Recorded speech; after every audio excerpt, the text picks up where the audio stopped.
Story with Binaca. सुनिए कहानी Binaca की जुबानी। तो लीजिए, हाजिर है शरत चंद्र चट्टोपाध्याय की कहानी बलि का बकरा। लोग उसे लालू के नाम से पुकारते थे, लेकिन उसका घर में नाम कुछ और भी था। तुम्हें यह पता होगा कि लाल शब्द का अर्थ होता है प्रिय। उसका ये नाम किसने रखा ये तो मैं नहीं जानता, लेकिन देखा ऐसा गया है कि कोई कोई व्यक्ति यूं ही सबके प्रिय बन जाते हैं। लालू भी ऐसा ही व्यक्ति था। स्कूल से पास होकर हम कॉलेज में दाखिल हो गए।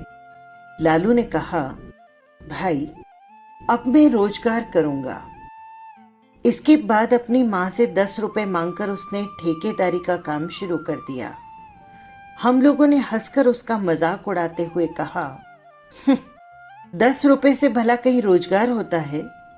अगर इतनी पूंजी से रोजगार होता तो क्या हम सब ना कर लेते? लालू ने कहा, मेरे लिए तो इतना ही काफी है। वो सबके लिए प्रिय था, इसीलिए उसे काम मिलते देर न लगी। कॉलेज से लौटते वक्त रोजाना हम उसे रास्ते में सिर पर छाता लगाए हुए कुछ मजदूरों के बीच अपने काम में संलग्न पाते थे। हम लोगों को देखते ही चिढ़ाते हुए वो बोल उठता, अरे जल्दी जल्दी कदम बढ़ाकर जाओ, वरना परसेंटेज में कमी आ जाएगी। गांव की पाठशाला में जब हम एक साथ पढ़ते थे, तभी से वो मिस्त्री का काम करने में चतुर था। उसके बस्ते में एक नहनी, एक छुरी, एक छोटी हथौड़ी, एक घोड़े की नाल और एक छैनी हर वक्त रखी रहती थी। इन चीजों का संग्रह उसने कब और कैसे किया ये मैं नहीं जानता, लेकिन ऐसा कोई कार्य नहीं बचा था जिसे वो इन सामग्रियों से न कर सके। स्कूल के सभी साथियों का छाता मरम्मत करना हो, स्लेट का फ्रेम ठीक करना, खेलकूद के समय पजामा या कमीज सी देना, इसी तरह वो बहुत से काम किया करता था। किसी भी कार्य के लिए इनकार कभी उसने नहीं किया। इसके अतिरिक्त भी नाना प्रकार की चीजें वो बनाया करता। एक बार छठ के मेले के समय 2 आने का रंगीन कागज और मिट्टी के प्याले खरीदकर न जाने क्या क्या बनाकर उसने गंगा के किनारे बैठकर उन खिलौनों को 2.5 रुपए में बेचा था। और हाँ, उस मुनाफे की रकम से उसने हम लोगों को चिनिया बादाम भी खिलाया था। इसी तरह दिन गुजरते गए और हम क्रमशः बड़े होते गए। जिम्नास्टिक में तो लालू सबसे अधिक तेज खेलता था। उसके बदन में जैसी ताकत थी वैसा ही साहस था। डरने का नाम उसने कभी नहीं सुना था। कोई भी आकर बुलाए उसके यहाँ चला जाता। प्रत्येक की विपदा के समय सबसे पहले वो जाकर हाजिर होता। अगर उसमें कोई ऐप था तो बस यही कि मौका पाने पर डराया करता था। चाहे कोई भी क्यों न हो, बच्चा बूढ़ा, उसके लिए सब बराबर थे। हम तो समझ ही नहीं पाते, लेकिन लोगों को डराने के वो न जाने कैसे विचित्र विचित्र उपाय खोज डालता। आज मैं आपको उसकी एक कहानी सुना ही दूं। पड़ोस के मनोहर चटर्जी के यहाँ काली की पूजा हो रही थी।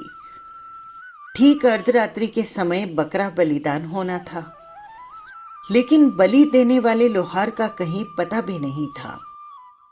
देर होते देख कई व्यक्ति उसके यहाँ गए तो देखा कि लोहार के पेट में दर्द है और वो आने में बिल्कुल असमर्थ है।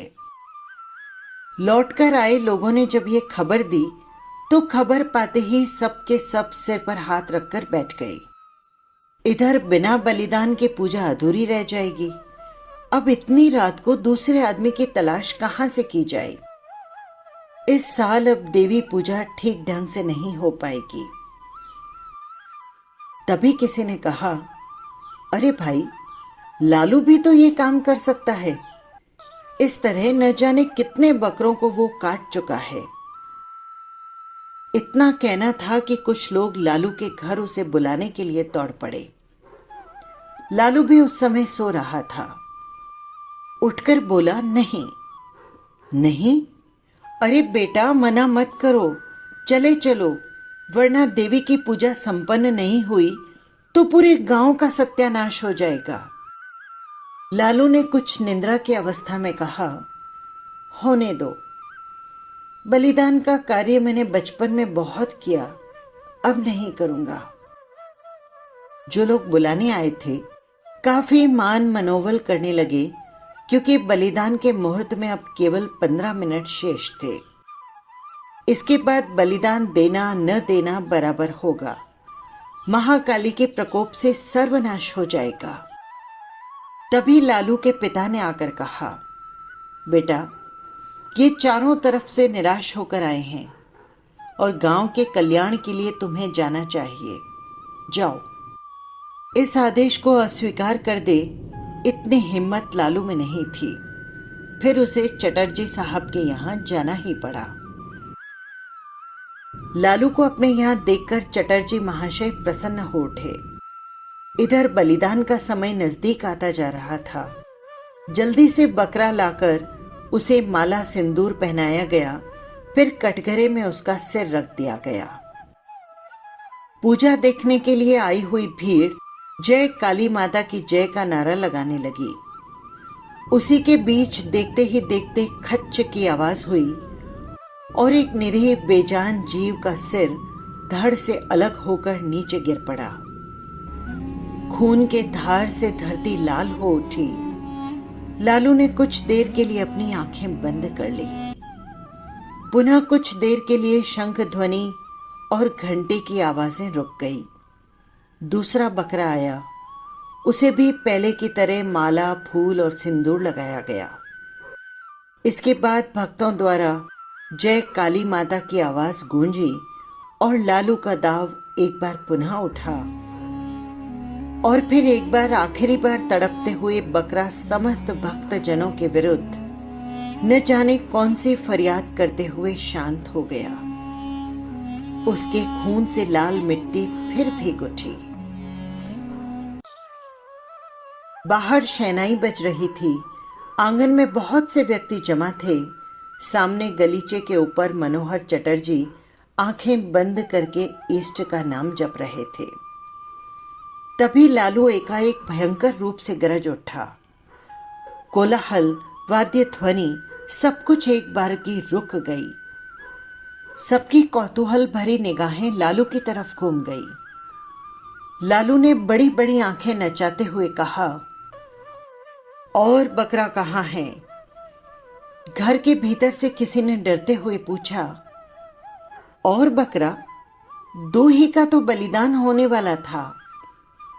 लालू ने खून से लथपथ दाव को ऊपर की ओर 3-4 बार घुमाते हुए भीषण गर्जना करते हुए कहा, और बकरा नहीं है, ये नहीं हो सकता। मेरे सिर पर खून चढ़ गया है। लाओ लाओ बकरा, वरना मैं आज जिसे देखूंगा उसी का बलिदान करूंगा। नर बलि, जय भवानी की, जय माता काली। ये कहता हुआ वो इधर से उधर उछलने लगा। इधर उसके हाथ में दाव लाठी की तरह भनभनाता घूम रहा था। उस समय लालू का रंग ढंग देखकर वहां की जो हालत हुई उसका वर्णन करना मुश्किल है। सभी एक साथ बाहर की ओर दौड़ पड़े। कहीं लालू उन्हें पकड़कर बलि न चढ़ा दे। इस भगदड़ के कारण वहां की हालत बहुत ज्यादा खराब हो गई। कोई उधर गिरा तो कोई इधर, कोई मुंह के बल गिरा तो कोई सिर के बल, कोई किसी के हाथ के नीचे से भाग रहा था तो कोई किसी के टांग के नीचे से। ये सब कांड कुछ देर होता रहा और उसके बाद सब शांत हो गया। लालू फिर से गरज उठा, मनोहर चटर्जी कहाँ हैं? पुरोहित कहाँ हैं? पुरोहित महाशय दुबले पतले इंसान थे और इसी भगदड़ के समय काली देवी की प्रतिमा के पीछे वे जाकर छिपकर बैठ गए थे। गुरुदेव महाशय आसन पर बैठे माला जप रहे थे। हालात देखकर वे भी एक बड़े खंबे की आड़ में जा छिपे। लेकिन मनोहर चटर्जी अपनी भारी भरकम तौन लेकर भागने से लाचार रहे। लालू ने आगे बढ़कर उनका एक हाथ कसकर पकड़ते हुए कहा, चलो अब तुम्हारी बलि दूं। एक तो कसकर उसने हाथ पकड़ रखा था, दूसरे हाथ में दाव देकर चटर्जी के प्राण सूख गए। रोते हुए विनती करते हुए बोले, लालू बेटा, जरा शांत होकर देख, मैं बकरा नहीं हूं, मैं आदमी हूं और रिश्ते में तेरा ताऊ लगता हूं। तेरे पिताजी मेरे छोटे भाई की तरह हैं। ये सब मैं नहीं जानता, इस वक्त मुझे खून चाहिए। चलो तुम्हारा बलिदान करूंगा, जगदम्बा की यही इच्छा है। चटर्जी फफक कर रोते हुए बोले, नहीं बेटा नहीं, मां की ये इच्छा नहीं है, वे तो जग जननी है। वे जग जननी है, इसका पता है तुम्हें? अब फिर बकरा बलिदान करोगे? मुझे बलिदान देने के लिए अब बुलाओगे तुम? चटर्जी ने रोते रोते कहा, नहीं बेटा नहीं, अब बलिदान कभी नहीं करवाऊंगा। मैं काली माता के सामने कसम खाता हूं, आज से मेरे यहां कभी बलिदान नहीं होगा। ठीक कह रहे हो ना? हाँ बेटा, मैं ठीक कह रहा हूं, अब कभी नहीं कराऊंगा बलिदान। मेरा हाथ छोड़ दे बेटा, पखाने जाऊंगा। लालू ने हाथ छोड़ते हुए कहा, अच्छा जाओ, तुम्हें छोड़े दे रहा हूं। लेकिन पुरोहित कहाँ गया? और गुरुदेव कहाँ गया वो? कहता हुआ एक बार फिर से वो गरज उठा और फिर कमरे में इधर से उधर टहलते हुए बरामदे के करीब आ गया।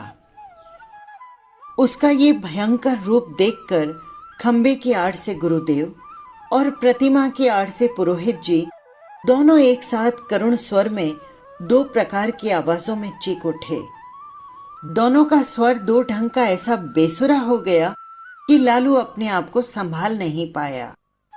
हो होकर हंसते हुए दाव एक और फेंक कर वहां से भाग खड़ा हुआ। तब ये किसी को समझते देर नहीं लगी कि लालू ने ये सब ढोंग किया था। सचमुच उसके ऊपर काली माता सवार नहीं हुई थी। ये कांड लोगों को डराने के लिए उसने किया था। थोड़ी देर बाद पुनः भक्तों की भीड़ जुट गई। अभी पूजा पूरी नहीं हुई थी। थोड़ी ही देर में महाकलरव के साथ पूजा समारोह फिर से शुरू हो गया। मनोहर चटर्जी ने नाराज होकर कहा, कल ही इस कमबख्त ललुआ को 50 जूते उसके बाप से लगवाऊंगा।